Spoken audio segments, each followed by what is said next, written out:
What kind of relationship is President-elect Joe Biden likely to have with Boris Johnson? The Prime Minister said today that he was looking forward to working with Mr. Biden on climate change as well as on international trade and security. But as our diplomatic correspondent James Landale reports, there are some tricky issues ahead.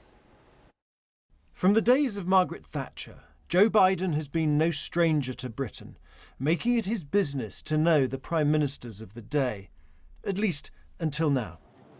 For Boris Johnson has yet to meet the President-elect, and the two men have their differences. Mr. Biden's described the PM as a physical and emotional clone of Donald Trump. And as for Brexit... Had I been a member of Parliament, had I been a British citizen, I would have voted against leaving. Views shaped in part by his ancestry. Mr. Biden, a quick word for the BBC. The BBC, I'm Irish.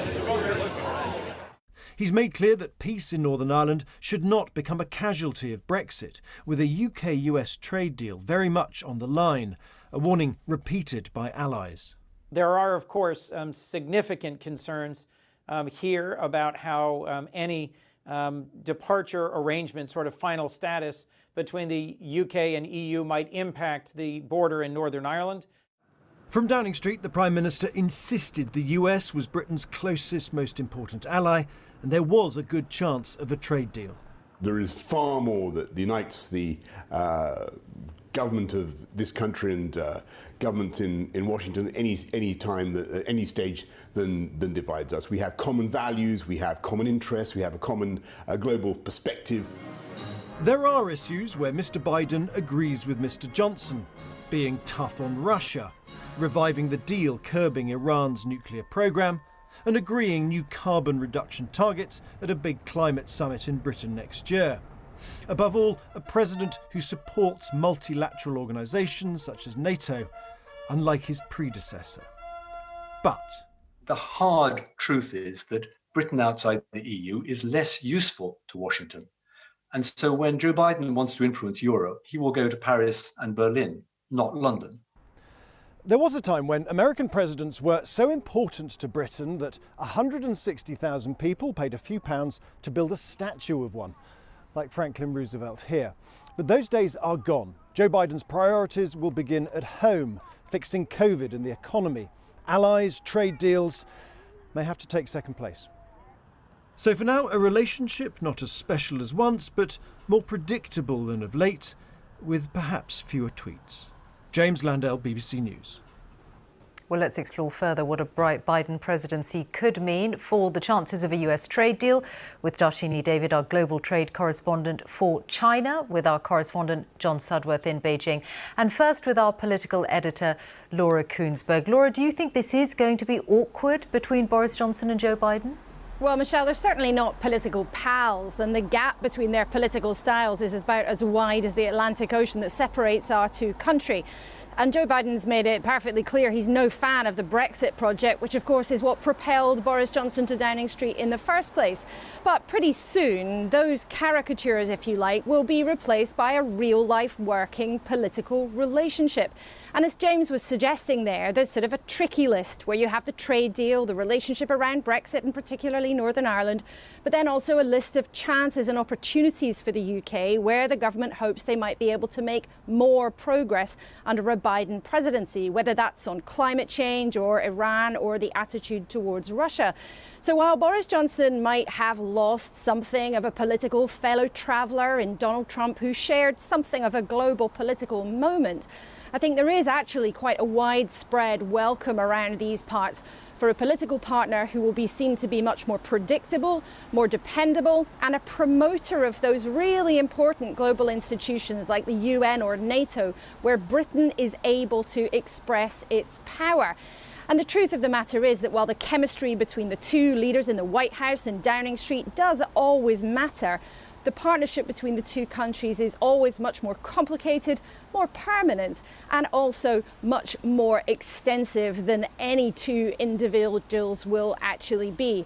But perhaps in the 21st century, the real and first challenge for Boris Johnson will be persuading Joe Biden at a time when so many nations will be clamouring for his attention that Britain is somewhere that should come near the top of the list.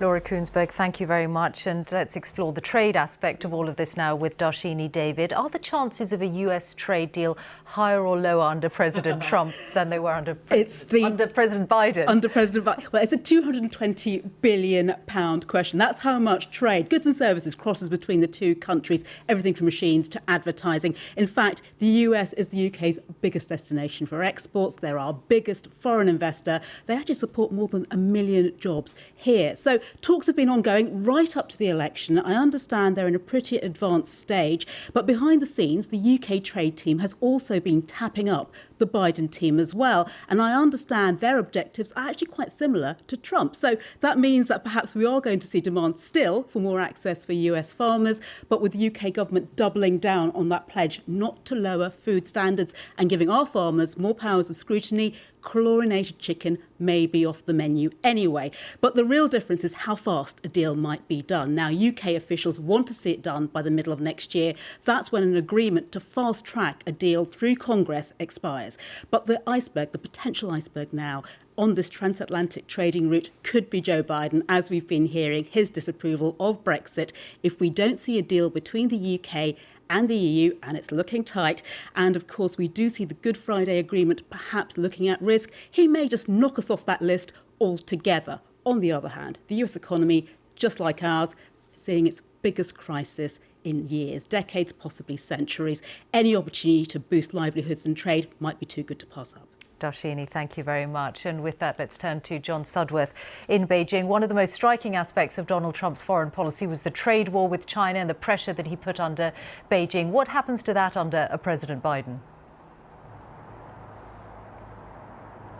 Well, so far, Michelle, there's been no official comment or congratulations from Beijing for Joe Biden, and an administration that you might think would be delighted to see the back of Donald Trump. Over the past 4 years, he has hit them with a trade war, punitive economic and political sanctions, and has consistently blamed them for what he calls the China virus. But in this deafening silence, there are some who see signs that China may be slightly disappointed that Mr. Trump has lost. Not because they hold out any lasting sympathy for him, of course, but because in 4 more years they saw the tantalizing prospect of a greater prize. Divisive at home, isolationist abroad,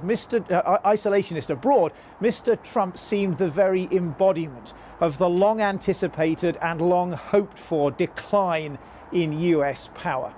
For now, though, Chinese state media is doing what it's always been doing, focusing not on the policies, but on the chaos and confusion. Posting pictures, for example, of gun-toting Trump supporters outside polling stations, and the mouthpiece of this authoritarian superpower, the People's Daily, even trolling him on their own social media platforms with tens of millions of followers. To one of his recent tweets where he said that he had won by a lot, the People's Daily responded with just 2 words. Ha ha, it said.